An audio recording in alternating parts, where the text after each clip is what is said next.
and welcome to a new episode of My Wrestling Life. So, I haven't done one of these in a while, but I thought I'd do a segment on Vincent Kennedy McMahon. Now, as we know right now, Vince is no longer in the world of wrestling because of all the allegations of sexual misconduct and uh, he's been basically ostracized. Like he's no longer a name.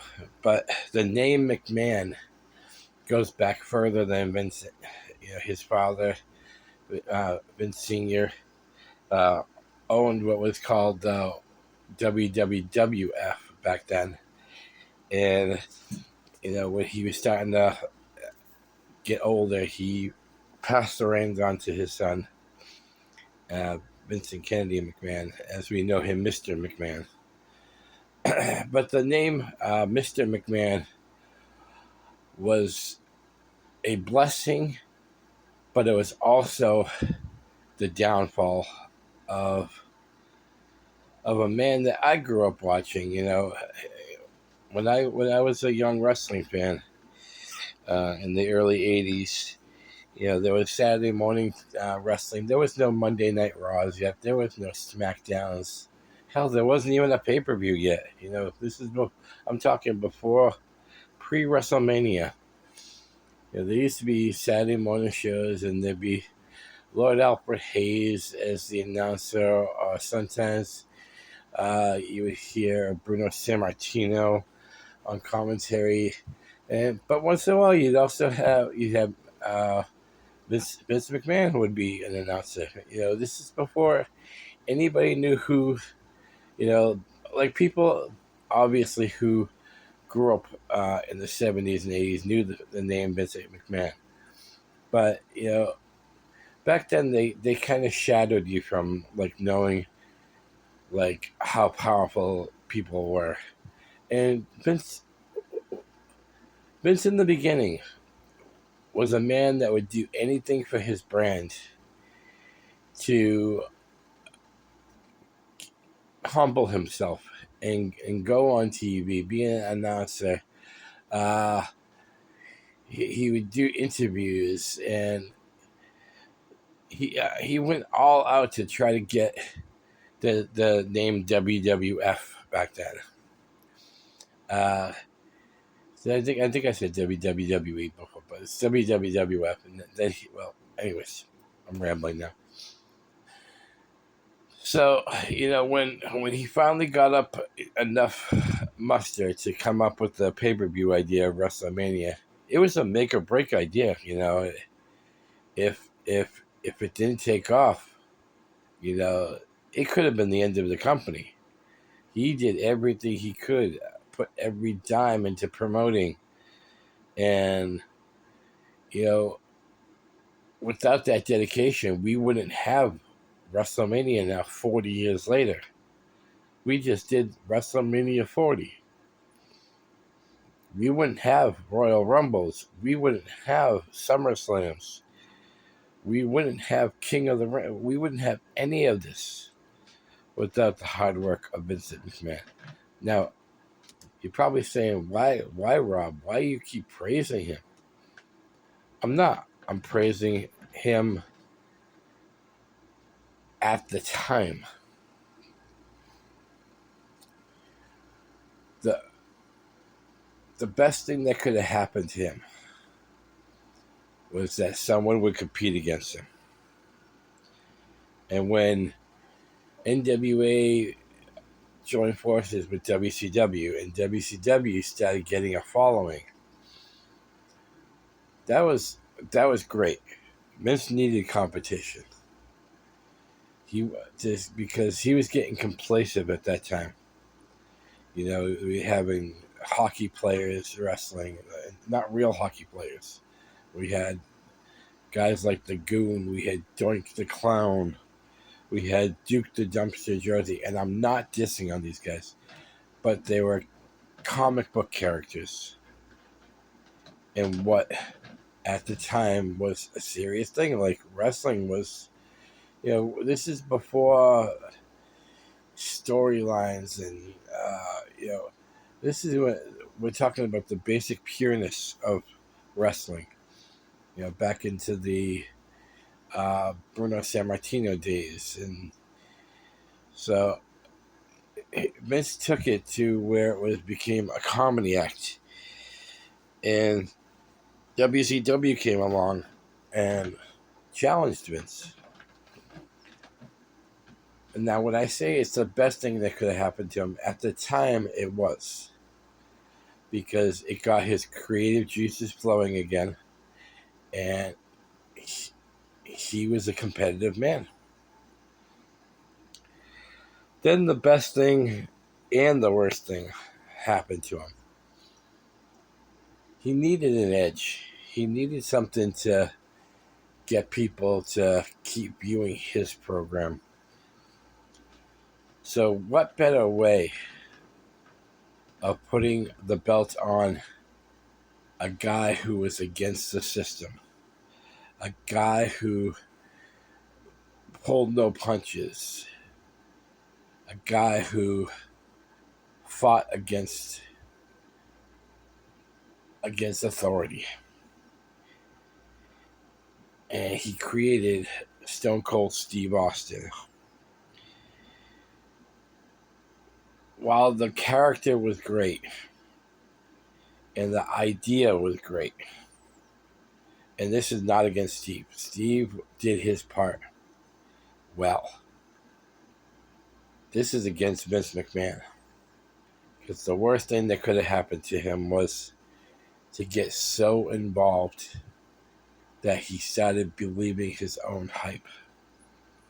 Mr. McMahon, I mentioned earlier, this is the boss that we've all wanted to beat up. Come on, people. Everybody's had a job out there where you had that one boss that you loved your job so much, but you hated coming to work, and you just wish that you could go like this and knock him out. We all lived vicariously through Stone Cold Steve Austin. We all lived to see Stone Cold beat up his boss on a daily basis. And while it was a great angle, it created something in Vince. And that's where I said the downfall began. Because Mr. McMahon was the asshole boss. And he started believing his own hype. This was a new Vince. Yeah, I'm sure Vince has always been a shrewd businessman. But this is the time when he would cheat to do everything. This is the time that he made people kiss his asses. The Kiss My Ass Club. This is the Mr. McMahon that wanted to do bra and panties matches. This is the Vince McMahon that we end up getting later on in life, in a reality sense. Vince McMahon was his own best fan of this hype, of this Mr. McMahon creation. And this is where, he already had the allegations of drug use, with the steroid trials, and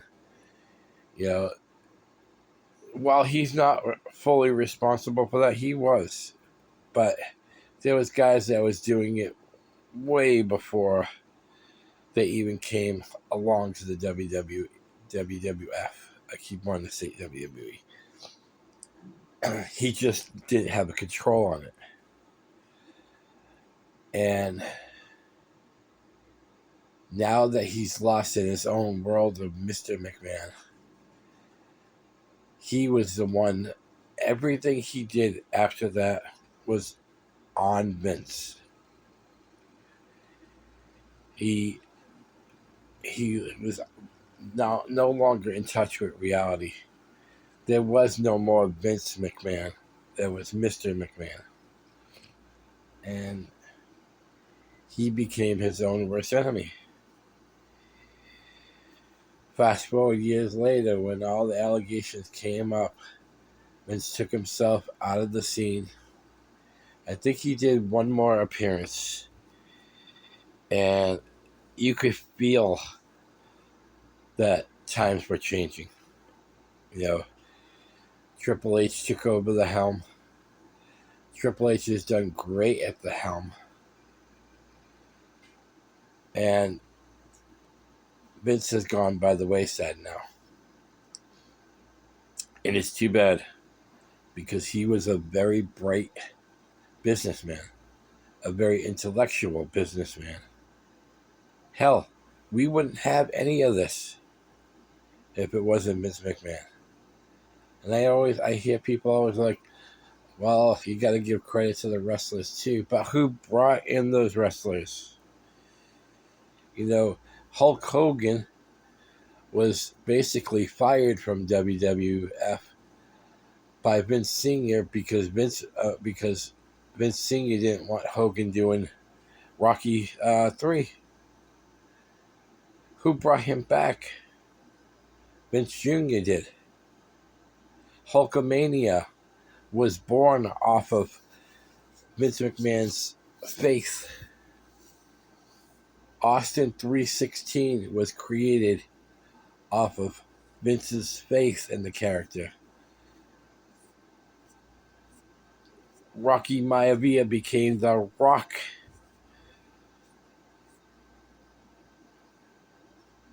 Nothing was set in stone without Vince's say-so.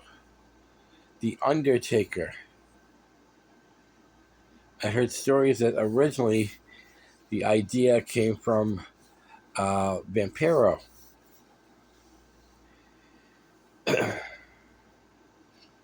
That about this demonic character, and they end up giving it to Mark Calloway, who we all know now as The Undertaker.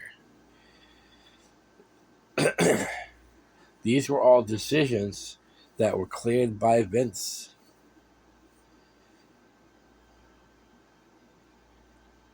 Vince created WrestleMania. Vince was an announcer for WrestleManias. Vince was a ring announcer sometimes. I'm going to give Vince his flowers, but I'm not going to give flowers to Mr. McMahon. Because the moment that character was created was the moment we lost a genius. Did he still come up with great ideas? Sure. But they were all overshadowed for the Vince we know now. So in closing, I just want to say, you may hate what he became, but still appreciate what he gave us that's still going today. We still get to enjoy the WWE. We still get to watch WrestleManias. And we still get, once in a while, we get those characters that he created. Wrestling has moved forward now. We have a lot newer names now. We have guys we all share on a weekly basis. We have reaction channels that spawned because of the popularity of wrestling. And it all will come back to one name, whether it's today, 10 years from now, or 100 years from now. And that was Vince McMahon. Started it all. So, kudos to Vince. I just wish Mr. McMahon didn't ruin all that. So much love. This has been an episode of My Wrestling Life.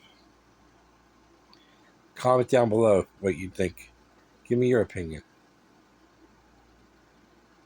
If you have any favorite Vince moments, let me know.